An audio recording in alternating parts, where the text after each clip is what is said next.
Tomorrowland 2, A Wrinkle in Time. Fantasy movie starts with a trip through the clouds cliche. Disney movie immediately fulfills its prerequisite to include at least one Chris. Let's see what happens to this Sam. Oh there, girlie. Safety first. If Daddy Pine was just gonna let her take off her goggles when something cool happened, why'd he give them to her in the first place? This is our love. Don't worry. It's not gonna. Did I actually think she's worried? Not only is she the daughter of 2 doctors, but she's 9 and hopefully not under any impression her parents don't love her anymore because she opened some f***ing third-rate origami. Also, origami shadowing. Come sleep either. Why don't you just come up to my room? Certainly you'd be down. If Meg is that predictable, then that means this has happened many times, and therefore she shouldn't have to ask Charles Wallace the question. I made sandwiches. Charles Wallace needs to be taught the importance of putting all the condiments back in the fridge or someone's getting food poisoning from more mayonnaise and sriracha. Tomorrow marks the 4-year anniversary of the disappearance of NASA scientist Dr. Alex Murray. Timely radio broadcast is timely. And so begins movie's incessant need to punctuate every single moment with some sort of pop song. She's walking down a hallway for Pete's sake. Do we really need Kalani's input on this? Jesus, I know kids can be mean, but this is a whole new level. The heart over the letter I might be the most morbid part of this note. He's been gone 4 years to the day. He's probably just pretending to be in outer space, but he's really hiding out in Tijuana. Let's just generously assume that this is the kind of gossip teachers would be partaking in at this school. You wouldn't do a quick spot check for any offspring around before you start running your mouth? It's not like he's hiding. He's sitting right there. So, looks like crazy runs in the family. If Veronica wants to be a true mean girl, she really needs to work on insults that have a little more merit. Charles Wallace was adopted and therefore has no blood relation to any of the Murray family. So absolutely nothing runs in his genetic makeup that would have come from them. You're next, Charles Wallace. What? Totally understand you can't talk back to teachers, but considering the situation and the anniversary of their dad's disappearance, they can't give one of the kids a break. All I'm saying is, it's been 4 years. Odds are, he's not coming back. Maybe the school counselor would say this to a student, but this is a harsh thing for a principal to put out there. Doesn't he know principals are supposed to be pals? It's right there in the spelling. Don't give up hope, Meglet. You nicknamed her Meglet? Really? What about Megpie? Or Megleg? Or Megamind? Or Meggy Sue? Or your Megcellency? Nutmeg? Anything is better than Meglet. Eh, well, Meggers can't be choosers, I guess. Lord, guys, calm down. Don't worry. She's my friend. Charles Wallace looks old enough to understand why his mom and sister are a little weirded out. If anything, he should be surprised they're not more weirded out. Call me Mrs. Whatsit. Mrs. Who? No, Mrs. Whatsit. Third base! Just that there really is such a thing as a tesseract. Movie assumes viewer has read a book or knows what a tesseract is. Also, is there a Disney movie that isn't in the MCU? Did Veronica put you up to this? You really don't trust easily, do you? Is Mrs. Whatsit under the impression that strange women who look like they just arrived from the fanciest toga party ever appear super trustful? Wild nights are my glory. Yes, we know, Reese. We saw you in Wild. Stop talking to strangers. I don't talk to them, they talk to me. Doesn't mean you have to answer. Now that's just bad manners, Meg. I mean, stranger danger really isn't that hard of a concept, even for a 6-year-old. Not sure what Charles Wallace isn't grasping here. Don't be like me. What's wrong with being like you? Every character in this film is either a dick or has zero sense of what other people's personal space is. You're Calvin, aren't you? That I am. What are you doing here? I don't know. And neither do we, Calvin. Neither do we. You were called here. You're good at diplomacy. What do we need diplomacy for, Charles Wallace? Don't know, and apparently neither does the movie. This is literally never brought up again. So these women are from Wrinkles in Time or whatever, but currently they are just hanging around in a world where the laws of physics matter, and therefore the book shouldn't stack that way. Calvin. American. That's racist. She's just evolved past language, so when she needs to think, she cheats and uses other people's words. Some might use the same argument against the script for this film. Also, you have a character that speaks only in other people's quotes, and that's the part you hire Mindy Kaling for? Just need your mind.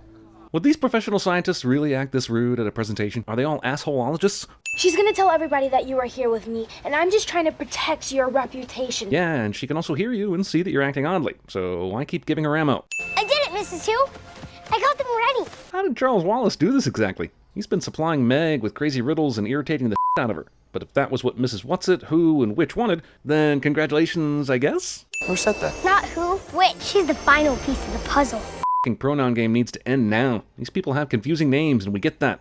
We've got that for the last 25 minutes. Move on. Mrs. Which is a giant. Can no one else in the neighborhood see this? Veronica is conveniently not poking her head out her window. Also, what about Mrs. Who and Mrs. Whatsit? Are they just prancing around the neighborhood with no questions asked, or can they just appear like Mrs. Which? Does this movie have a tesseract instead of the rules? I'm pretty sure that's the one question I can answer. Is there such thing as the wrong size? No. Don't answer that, Charles Wallace. It's a trap. My father's alive.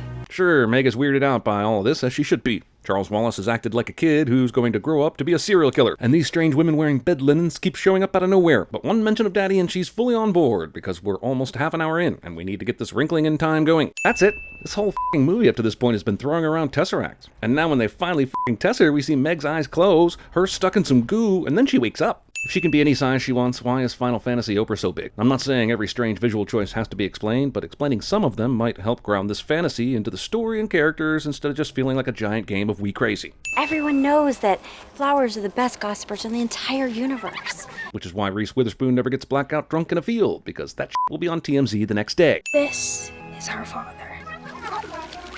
Can you help? In addition to understanding English, these flowers apparently have zoom and enhance vision as well, because that picture is tiny, and her finger is covering half of it anyway. They speak color. Maybe we can interpret whatever language these flowers are using. Whoa, Mrs. Watson, humans don't just get naked. Actually, unless you're Tobias Funke, most of us occasionally do. But don't worry, boy who I'm still not sure is actually in this movie. It's a Disney film, so you're in no danger of seeing Mrs. Whatsits. Mrs. Who knows Mrs. Whatsit, though, and has most likely seen this before, so why so surprised? So the kids are riding their new cabbage dragon past giant Oprah Einstein in the direction pointed out by the sentient floral arrangement then? Somebody took all the drugs. Considering Oprah spent probably her entire time in front of screens looking at tennis balls and not much else, maybe her vague, expressionless performance should be commended. Really? Giant, gravity-defying treesticles? It's like somebody watched Avatar and thought, can we do the floating mountains, but a bit more like donuts? Why would she even try this? It's one thing to have faith when someone suggests it. It's another thing to completely just assume you know the physics of a planet you've never been to. How are we actually flying right now? Human male child character who literally wandered into this movie off the street would be excellent at CinemaSins. It's called CinemaSins, home to a purely evil energy, known simply as the It. So it's the Nothing meets Pennywise. Got it. Man, Pennywise is popping up in more things this past year than Cardi B. Where are we? Orion. I swear these different environments are just cutscenes from a game I have no desire to ever play. I don't feel or see anything when we test her. And you won't until you become one with the universe. Jewel Brow Oprah's advice in this movie is like a Chris Pratt acceptance speech, without the pooping advice, or any actual substance. You look like a person. If their natural form is not humanoid, then why is Happy Medium looking all human? If he wasn't even expecting guests, or knew who had entered his domain. I'm sorry, Mrs. Witch, but I think we need to show her something. She needs to understand what's possible. Because apparently traveling to other dimensions and flying on the back of a leaf caterpillar wasn't f***ing enough to convince her. Also, if there was something definitive that would convince her to help out and find her dad, then why not f***ing start with that? Through darkness, the It's reach spreads far beyond. Oprah's position. Be a warrior. Can you?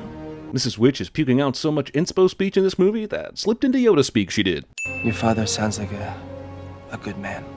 And how exactly do you know that, Zach? Literally the only thing you've heard about her father is that Mrs. Witch thinks he can help fight the It. Don't play like you know things you don't know, Galifianakis. You don't want to end up like me, weirdo with a beard living in a cave. Weirdo with a beard living in a cave is definitely my next band name. Love. That's the frequency. So the scientific breakthrough depended on emotion? That sound you hear is 100,000 actual scientists rolling their eyes at the same time. This is no longer a search, it's a rescue. Okay, but when exactly does it become an interesting movie? Pretty sure there was a large imbalance of costume changes to story in this movie. Where are we? CinemaSins. That's funny, because just a couple minutes ago, I'm pretty sure you said, We can't test her to CinemaSins. stick to your own rules, movie. We must leave this planet, and we do not have the strength to take you with us. But we will somehow have exactly the amount of strength it takes to stick around just long enough to give you this information and objects you will need for the rest of this movie. My gift is my command. That's not a gift, you stingy bossy witch. How is it even possible that none of them were standing in a spot one of the trees popped up from? These kids need to purchase lottery tickets when they get back from Tessering. Wait, where's Charles Wallace? Charles Wallace! Charles Wallace! Charles Wallace! Okay, fine, the kid likes to be called by his full name, but enough is enough. Certainly someone, like this Calvin kid, would slip up and just do a Charles at least once. There's danger here.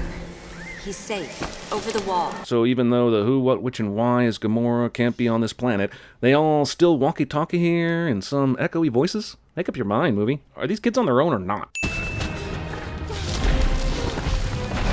I seem to have forgotten the part in the book where the kids run away from the smoke monster and lost. Also, Meg and Calvin have clearly gone to the Prometheus school of running away from things. Do you trust me? I trust you!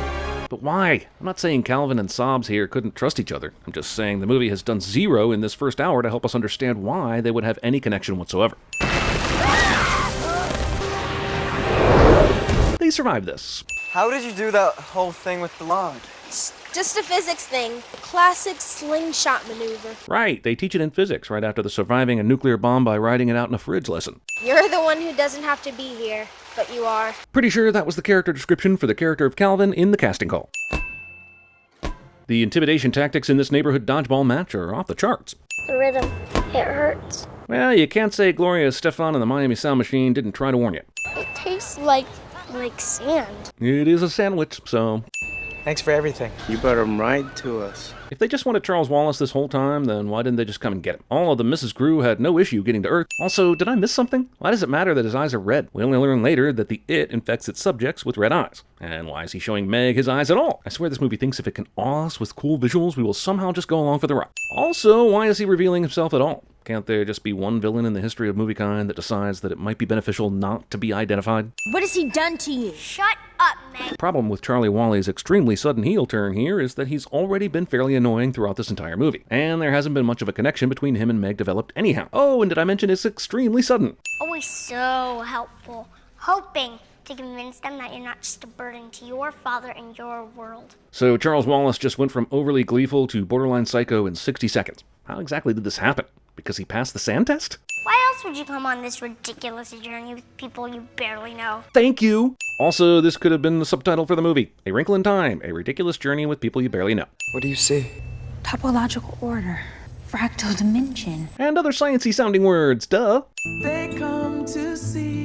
Damn it, movie. This actually could have been the only somewhat cool and emotional moment in the film. Did we really need Sade to come along and sadly sing lines from the movie? Also, wasn't she only seeing this fractal dimension because she had her what's-it goggles on? How is she still seeing it enough to make this trip without them? Did she instantly memorize the layout? Is this a trick or a dream? Considering how many f***ing times he's probably been tricked, it makes sense that Alex would think this. But why doesn't Meg? The last 25 minutes of this movie has pretty much just been her getting bamboozled. How long have I been gone, baby? He does realize his kid is a few years older though, right? This shouldn't be too hard to deduce. Let me get a good look at you. If the CW could do this, then why didn't he do it just a few seconds ago to keep Meg from going in and finding their dad? Charles Wallace isn't here right now. Major character gets possessed by a dark entity, develops superhuman powers, and in a third-person rant claims they aren't here anymore cliché. The darkness has... We can't take it with us. How does he know these arbitrary rules? Is there a tessering guidebook you receive once you figure out the science? If the It's plan is to send a different version of Meg back, then why didn't the same thing happen to Alex? That's why you wanted to find Daddy, to make me happy. Have to say, out of all the movies I thought this film would steal from, The Exorcist wasn't one of them, but this is some of the best counterfeit Pazuzu I've ever seen. Hi, Meg. So, when they said you were going to be taken by the darkness, I didn't realize they meant the screen would be so dark I can't see anyone's face. Not that I need to. I'm sure Charlie Boy is still looking smug and evil, and Meg still has that confused weepy thing going on. So, carry on. You can hurt me when I say I love you, but I'll love you anyway, and you love me. So let me guess, love is the answer? Love will bring us together? All we need is love? Love is a many-splendored thing? I'm not even saying it's not worth believing. I'm just saying the movie is keeping all this dark, light, evil love stuff so surface that it doesn't even have a chance to really resonate much deeper than a fortune cookie. Charles Wallace, your light has returned. Yeah, but the missus said specifically they could not travel here because of all the darkness, right? But hey, convenient semantics. I'm so proud of you, Meg. The universe is bright tonight because of you. Why is Mrs. Who still speaking in her own words? Earlier she said it was because the dark was weakening them. But isn't she all powered up now that the darkness weakened? This is where we leave you. Not if I leave you first. You can't fire me because I quit. Tomorrow, there'll be more of us. Miranda, American. I always heard Madeline Lingal was a huge Sex and the City fan. Also, why do we need more of them? We've already got Who's-Its and What's-Its galore. You did it. We saw Mr. Murray Tesser back when Meg wouldn't leave Charles Wallace behind. But how exactly did Calvin find his way back? Is he a Tesserite? A Tesserator? Whatever, this movie can go Tesser itself in the Tesser hole. I'm sorry I'm late. That's what you're going with after abandoning your family for interdimensional travel for the past 4 years? Wow, good thing you look like Chris Pine.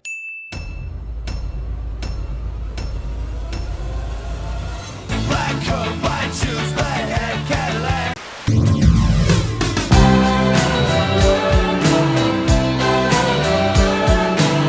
The hills are alive with the sound of music. I'm flying. it going, Happy? Shouldn't be here. I'm not supposed to be within 200 feet of a school. Oh. Or Chuck E. Cheese. I was at a wine tasting with my cousin Ernesto, which was mainly reds, and you know I don't love reds, man. You know, but there was a rosé that saved the day. It was delightful. Okay. You're the boss. There is more to life than what you're living. My gift. Just a physics thing. Damn, Neil deGrasse Tyson! How are you doing that? It's physics, Terry. Trust no one, remember?